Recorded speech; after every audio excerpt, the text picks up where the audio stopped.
আজ কিন্তু বন্ধুরা বাড়িতে মোচার চপ হবে, সেই কারণে এই যে লাঠি আর কাঁচি নিয়ে মোচা পাড়তে চলে আসলাম।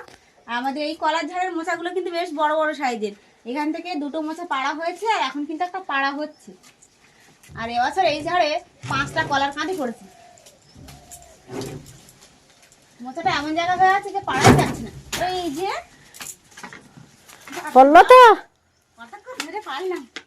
এই যে দেখুন বন্ধুরা কত বড় সাইজের মোচা, একে একে সব মোচা কিন্তু খাওয়া হয়ে যাচ্ছে। আর এবছর কলার কাঁদি বন্ধুরা, সারা জায়গায় শুধু কলা আর কলা। এখন এই যে বন্ধুরা মোচা হয়েছে, এই মোচা কিন্তু চপ বানিয়ে আমরা খাবো। আর মোচা চপ খেতে কিন্তু আমরা সবাই খুব ভালোবাসি, আর আমার অঙ্কুশ তো একটু বেশি ভালোবাসি।